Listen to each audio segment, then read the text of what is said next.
పంచాయతీ ఎన్నికల నోటిఫికేషన్ విడుదల. ఈ నెల 23 నుంచి మొదటి దశ polling.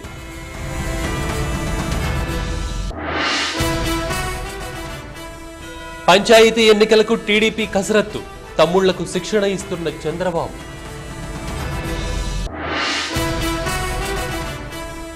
కుకట్పల్లిలో JP dharna. Dumping yard ఎత్తివేయాలని డిమాండ్.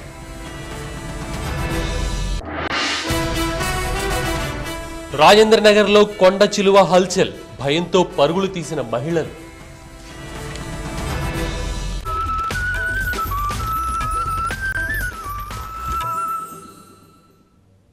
పంచాయతీ ఎన్నికల నగారా మోగింది. రాష్ట్ర వ్యాప్తంగా 21,590 గ్రామ పంచాయతీలకు ఎన్నికల నోటిఫికేషన్ విడుదలైంది.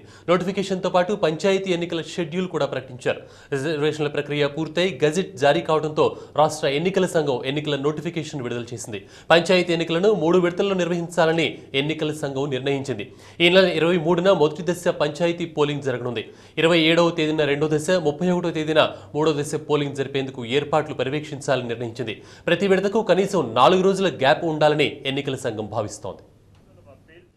by RDO 16 July, disposal of appeals by RDO 16 July, last date for withdrawal of candidature 17 July, last date for withdrawal of candidature 17 July, publication of list of candidates 17 July 3 గంటల తర్వాత 17 జూలై 3 గంటల తర్వాత ఎన్నికల తేదీలు first phase 23 July, second phase 27 July, third phase 31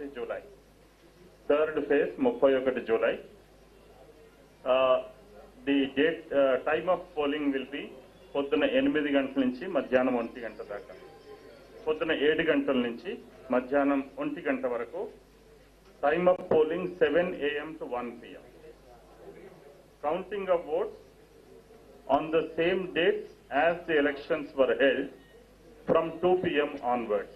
On the same dates as the elections were held from 2 PM onwards. Declaration of results immediately after the counting is over. And date of conduct of election of Upa Sarpanch also immediately after the results are declared. Telugu Desam party panchayat ఎన్నికల సమరశంఖాన్ని పూరించింది. రాష్ట్ర వ్యాప్తంగా party శ్రేణులను స్థానిక ఎన్నికలకు సమాయత్తం చేసే పనిలో భాగంగా టీడీపీ అధినేత చంద్రబాబు విశాఖకు చేరుకున్నారు. పార్టీ నేతలు ఆయనకు ఘనంగా స్వాగతం పలికారు.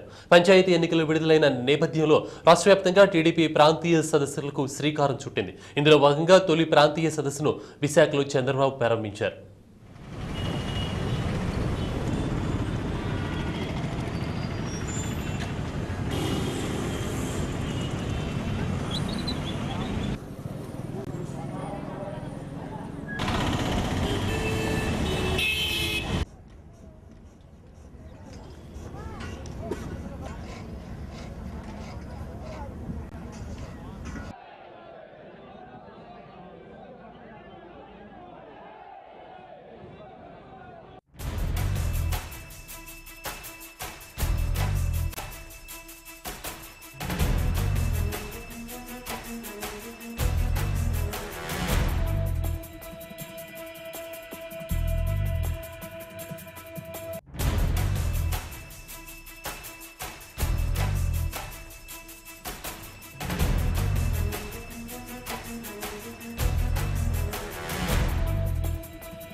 Hyderabad Kukatpally housing board road number 1లోని డంపింగ్ యార్డ్ను ఎత్తివేయాలంటూ స్థానిక ఎమ్మెల్యే జయప్రకాష్ నారాయణ ధర్నా చేపట్టారు. ఈ కార్యక్రమంలో స్థానికులు పెద్ద ఎత్తున పాల్గొన్నారు. చెత్త డంపింగ్ యార్డ్ను ఎత్తివేయాలని వారు డిమాండ్ చేశారు.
ఈగలను చూస్తే, ఈ దుర్గంధాన్ని మనం ఈ వాసన చూస్తే ఎలాంటి పరిస్థితుల్లో మీరంతా మహిళలంతా కూడా రోడ్డున పడాల్సి వచ్చిందో అర్థమవుతుంది.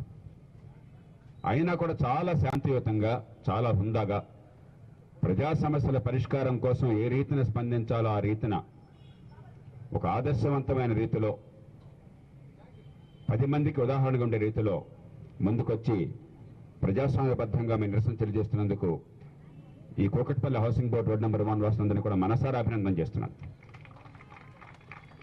ఒక ఏడాది క్రితం ఈ ప్రాంతంలో పర్యటనకు వచ్చినప్పుడు ఒక పెద్ద ఆమె, ఎవరో నాకు గుర్తులేదు, అప్పటిదాకా నాకు ఈ సమస్యను గురించి తెలియదు, సంవత్సరం అయింది, చాలా నిష్ఠూరంగా మాట్లాడింది ఆమె. అప్పటి నుంచి దీన్ని పట్టించుకుని 4 ఎకరాల భూమిని ప్రత్యేకంగా దీనికోసం కేటాయించి ఏర్పాటు చేసి చాలా వేగంగా, అక్కడ మీరు ఆ ఫెసిలిటీ చూసినట్టయితే చాలా వేగంగా అయినట్టు లెక్క. చాలా పెద్ద ఫెసిలిటీ, ఒక ఏడాది లోపల అయిపోయిందంటే చిన్న విషయం కాదు. మన ఫ్లైఓవర్ కట్టించడానికి ప్రభుత్వం కడుతుంటే ఎంతకాలం పట్టిందో మనం చూసాం, 4-5 ఏళ్ళు పట్టింది. కానీ ఆ పని పూర్తయినా కూడా దేవుడి వరం ఇచ్చిన పూజారి వరం లేదన్నట్టుగా రకరకాల కారణాల వల్ల ఇంకా జాప్యం కావడంతో ప్రజలకి ఆగ్రహం అదుపు తప్పుతున్నది, ఆవేశం వస్తున్నది, ఓపిక నశిస్తున్నది. కాబట్టి వాళ్ళు నిరసన హైదరాబాద్లోని రాజేంద్ర నగర్లో కొండ చిలువ కలకలం రేపింది.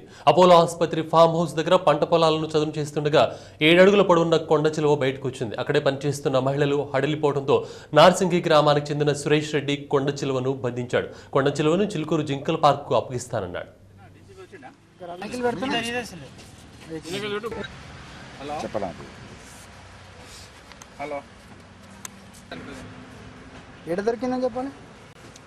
మంచిపేట దిగువ ప్రాంతంలో అపోలో హాస్పిటల్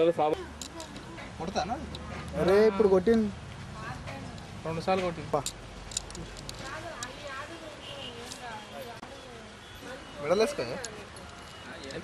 అన్న టార్జన్ మొత్తం ఫుల్ బలం పెట్టి ఒక్కసారి మా ఇద్దరికి 7 ఫీట్ ఉంటుంది. ఇది ఎక్కడ దొరికింది? ఇది Mancherial Apollo hospital farm house river దగ్గర వాళ్ళు చైన్ కోస్తున్నారు పెడతానికి, వరి పెడతానికి ఇప్పుడు తయారు చేస్తున్న పొలం. ఆ పొలం తయారు చేస్తుంటే దాంట్లో కనబడ్డది. ఆడలందరూ దూరం ఉరికిపోయి ఆడ చూసి పెట్టేస్తే దాన్ని మనకు చెప్తే మనం పోయి తీసుకొస్తాం. పంచాయతీ ఎన్నికల నేపథ్యంలో కిడ్నాప్ల పర్వం మొదలైంది. రంగారెడ్డి జిల్లా మంచాల మండలంలోని చేదేడు గ్రామంలో మానుపాటి రావులమ్మ అనే ఎస్టీ మహిళను కిడ్నాప్ చేశారు. ఈ మేరకు మంచాల పోలీస్ స్టేషన్లో 9 మందిపై కేసు నమోదైంది. ఈ నెల 25న గ్రామస్తులతో కలిసి బ్యాంకుకు వెళ్లిన రావులమ్మ తిరిగి రాలేదు. దీంతో సిపిఐ నేతలతో కలిసి ఆమె కూతురు భాగ్యమ్మ మంచాల పోలీసులకు ఫిర్యాదు చేసింది. సిపిఎం నేతలే తన తల్లిని కిడ్నాప్ చేసినట్టు ఆమె ఆరోపిస్తోంది.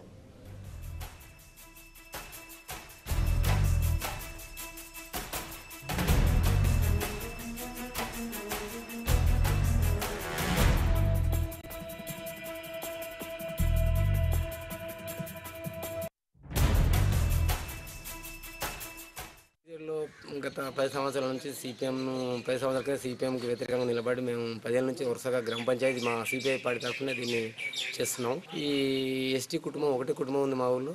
ఆ ఒక కుటుంబాన్ని గత వారం క్రితమే సిపిఎం వాళ్ళు కుట్రబన్ని ఆ ఒక కుటుంబంలో ఒక చిన్నాయన పెద్దనాయన ఇద్దరు ఉన్నారు. ఆ చిన్నాయనకు మగపిల్లలు లేనందున వాళ్ళు ఆడపిల్లలు ఉన్నారు కదా, ఆడపిల్లల దగ్గరనే ముసలాం ఉండేది. నిన్న వాళ్ళ కుటుంబం సంబంధించిన వాళ్ళ పిల్లలు వచ్చి నిన్న పిఎస్ మంచాల్లో కంప్లైంట్ ఇచ్చారు. మేము కూడా దానికి మద్దతు తెలిపినాము.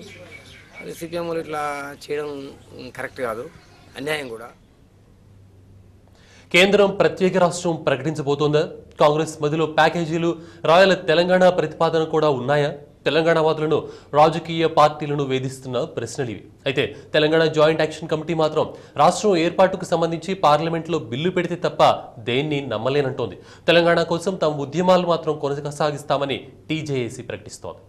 డిసెంబర్ 9 కేంద్ర ప్రకటనకు సంబంధించి ఖచ్చితమైన రోడ్ మ్యాప్ను విడుదల చేస్తే తప్ప దేన్ని నమ్మబోమని తెగేసి చెప్తున్నారు టీజేఏసీ నేతలు.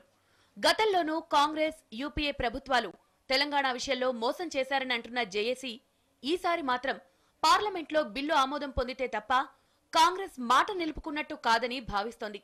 ప్రత్యేక రాష్ట్ర ఏర్పాటు ఆలోచన గాని, రాయల తెలంగాణ గాని, లేదా ప్యాకేజీలు గాని ప్రస్తుతానికి ఇవన్నీ కట్టుకథలు, ఊహాగానాలే అని జేఏసీ నేతలు కొట్టిపారేస్తున్నారు. వరకే కూడా ఇలా తెలంగాణలో ఒక నమ్మకం ఏమి ఏర్పడతలేదు. తెలంగాణ పైన ఒక నిర్ణయం చేసి పార్లమెంట్లో బిల్లు పెట్టేదాకా తెలంగాణ ప్రజలు నమ్మే పరిస్థితి కూడా లేదు. కేంద్రంలోకి యూపీఏ సర్కార్ ప్రస్తుతం ప్రత్యేక రాష్ట్ర ఏర్పాటుకు సిద్ధంగా ఉందన్న సమాచారం తమకు తెలిసిందంటున్న జేఏసీ తమ పని తాము చేసుకుపోతామని గట్టిగా చెప్తోంది.